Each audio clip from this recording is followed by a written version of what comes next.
Imagine a high-stakes poker game. The winner takes the entire pot, a life-changing sum. The player who comes second, they leave with nothing.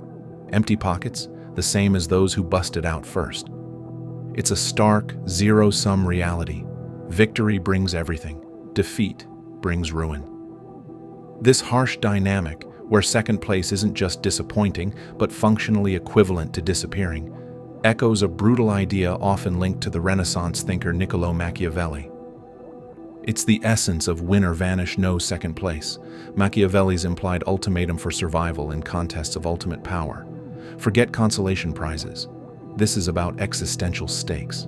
Machiavelli, observing the treacherous, war-torn landscape of 16th century Italy, a patchwork of feuding city-states like Florence, Milan, and Venice, constantly undermined by popes, emperors, and mercenaries, wrote his infamous manual, The Prince. It wasn't about ideals. It was a cold, pragmatic guide on seizing control and, crucially, holding on to it against relentless threats. While he never penned the exact phrase, no second place, the chilling logic permeating his work screams it. For a ruler navigating this deadly game, losing wasn't merely stepping down. It frequently meant execution, lifelong imprisonment in some forgotten oubliette, or a desperate, penniless exile. Second place wasn't a podium finish. It was erasure. This Machiavelli's ultimatum forces us to confront arenas where compromise is suicide, and only total victory guarantees survival. Why is merely being second so perilous in this worldview? Consider the fierce battle for tech dominance. Think of the early smartphone wars. Nokia and BlackBerry weren't just participants, they were the mobile phone market. They dominated globally. Then, Apple launched the iPhone. It wasn't a minor skirmish, it was an annihilation. Nokia, despite immense resources and history, hesitated, clung to its Symbian operating system, and failed to grasp the seismic shift towards touchscreens and app ecosystems. BlackBerry, focused on its secure keyboards beloved by businesses, underestimated the consumer desire for multimedia and internet browsing. The result? Their empires didn't just stumble, they imploded with shocking speed. Nokia sold its phone business for a fraction of its former worth. BlackBerry retreated into niche software. They weren't objectively bad phones overnight. They were simply second or third or fourth to grasp and execute the new paradigm.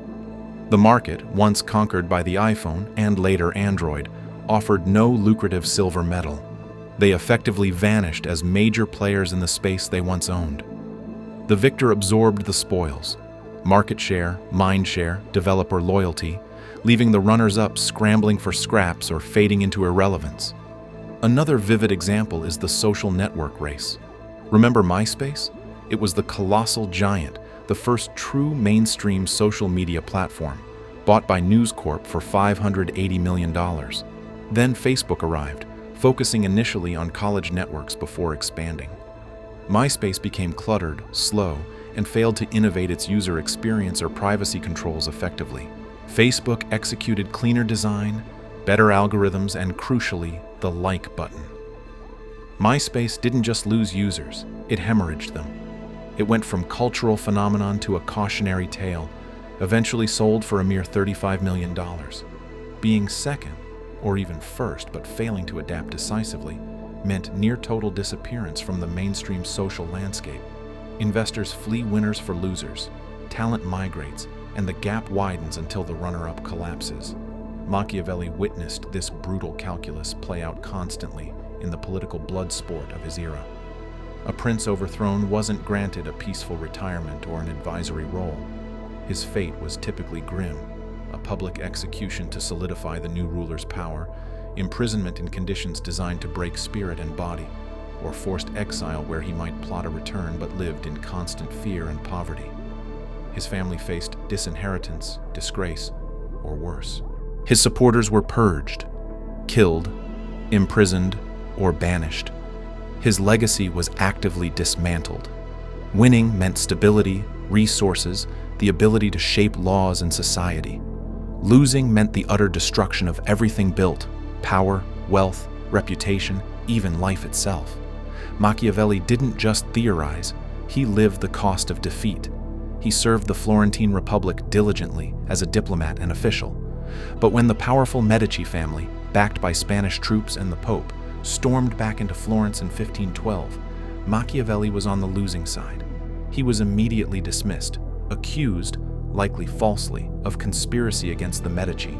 He was imprisoned, subjected to the excruciating torture of the strappado, being hoisted by the wrists behind the back and dropped, and finally exiled to his small farm estate. His brilliant mind and experience were discarded because his faction lost. His personal tragedy was a microcosm of the principle. In the lethal contest for ultimate political power, compromise or half-victories were illusions. You either secured total control or faced obliteration. Hesitation, excessive mercy towards rivals, or failing to eliminate threats decisively were not virtues. They were fatal weaknesses inviting your own destruction. This relentless pressure to win or vanish inevitably pushes towards ruthlessness, another cornerstone of Machiavellian thought. He argued bluntly that a leader, to preserve the state and his own position, must be prepared to act in ways traditionally considered immoral, deception, betrayal, even cruelty, if the situation demands it and the survival of the state is at stake. Why? Because the assumption that your rivals are bound by honor or fair play is naive and dangerous. If your opponent is willing to lie, assassinate, or break treaties to win, and you stubbornly cling to gentlemanly conduct, you become vulnerable. Your morality becomes a weapon they use against you. Think beyond the small shop owner squeezed by a predatory big box store. Consider the ruthless tactics in corporate takeovers. A company might engage in aggressive stock buying, spread damaging rumors, true or not, about the target's management, lobby regulators intensely, or offer golden parachutes to key executives of the target firm to undermine their loyalty. The winner acquires all assets, patents, market share, and customers.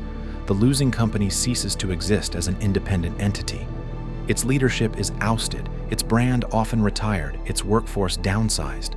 The CEO who came second doesn't get recognition. They get forced out.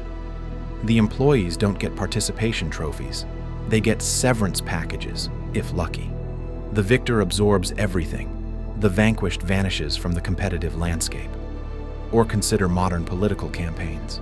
Negative advertising, digging up past scandals, real or exaggerated, strategically leaking damaging information, making promises with no intent to keep them. These are tools employed precisely because the stakes feel existential.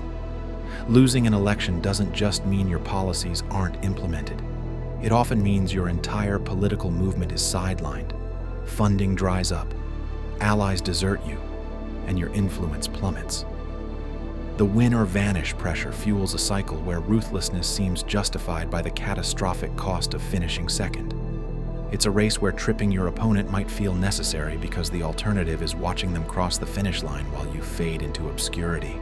The no second place dynamic becomes most absolute in winner-takes-all scenarios. A presidential election is the ultimate example. Only one candidate takes the oath of office. The loser doesn't become assistant president or retain significant formal power. They return to the Senate or private life, their platform abandoned, their political capital drastically reduced. Their vast campaign apparatus dissolves overnight. Staff scramble for new jobs. Donors shift allegiances. Media attention evaporates. The winner sets the national agenda, appoints judges, commands the military. The runner-up watches from the political wilderness, their ability to shape events severely curtailed. They didn't just lose an election, they lost the ability to govern. Patent battles are another stark arena. Imagine two pharmaceutical companies racing to develop a groundbreaking drug for a deadly disease. The first to secure the patent gains exclusive rights to produce and sell it for years, reaping enormous profits and saving lives on their terms. The company that files its patent application second, even by a day, even if their research was independent and their drug potentially similar or even superior, they are locked out. Their years of research and billions in investment might yield nothing. They cannot sell their version. They vanish from that specific critical market opportunity, regardless of their effort or merit. The winner takes all the commercial benefit and medical impact. Nature itself operates on this brutal frequency. In a wolf pack, only the alpha pair typically breeds. Challengers who contest the alpha male and lose aren't granted beta breeding rights. They are often violently driven from the pack, forced to survive alone where chances are slim, or killed. Their genetic contribution ends. In a beehive, when a new queen emerges, she immediately seeks out and kills her sister rival queens still in their cells. Only one queen can reign. The others are eliminated before they even emerge. There is no cohabitation or shared power. It's a literal fight to the death for the single position of dominance, win or vanish from the gene pool. Does this mean striving for second is always pointless? Absolutely not. In countless aspects of life, excellence short of absolute supremacy brings immense value, satisfaction, and success.